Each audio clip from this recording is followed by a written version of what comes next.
नमस्कार बंधू आणि भगिनींनो, आता हॉटेल व्यवसायामध्ये फायदा चांगला आहे, परंतु त्यामध्ये स्वच्छता आणि जी टेस्ट आहे ती टेस्ट अतिशय महत्त्वाची आहेत.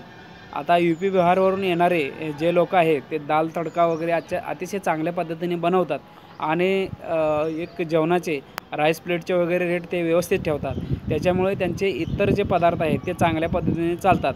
काही लोक मटणाची क्वालिटी चांगल्या पद्धतीने मेंटेन करतात. काही लोक वेगवेगळ्या प्रकारचे जे पदार्थ आहेत, भाज्या आहेत, त्या भाज्यांचे टेस्ट अतिशय चांगल्या पद्धतीने ठेवतात.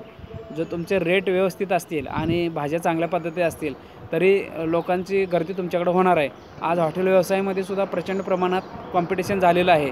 हायवे जे असतात, हायवेच्या कडेला अनेक हॉटेलं तयार होतात आणि अनेक हॉटेलं बंद पडतात. याचं कारण म्हणजे की तेथे येणारा जो कस्टमर आहे त्याला जर चांगली सर्व्हिस मिळाली नाही तर त्या हॉटेलकडे तो फिरकत नाही.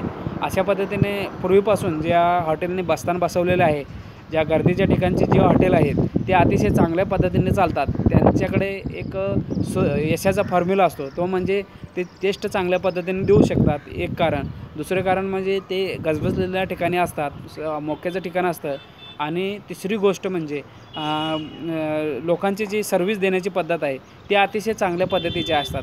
अशा प्रकारच्या ज्या गोष्टी सांभाळाव्या लागतात त्या हॉटेल व्यवसायामध्ये अतिशय चांगल्या पद्धतीने सांभाळाव्या लागतात. आणि वेगवेगळ्या पदार्थ जे बनवले जातात त्याचा प्रशिक्षण घेतलं पाहिजे. चांगल्या पद्धतीचा आचारी पाहिजे. तुमच्याकडं रोटी बनवणारा आचारी पाहिजे चांगला. वेगवेगळ्या प्रकारचे पदार्थ कसे बनवलं, मिठाचं प्रमाण पाहिजे चांगलं, स्वीट बनवता आलं पाहिजे चांगलं, वेगवेगळ्या प्रकारचा माल असला पाहिजे तुमच्याकडे.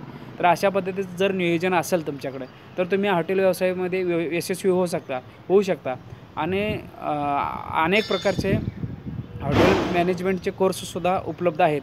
तर ते कोर्स करून जर हॉटेल व्यवसायात पडला तर नक्कीच यश मिळणार आहे. तर अशा प्रकारचे अनेक मुलंसुद्धा ह्या व्यवसायाकडे वळत आहेत. हॉटेल व्यवसायसुद्धा आता सध्या जोरात चालू आहे. धन्यवाद.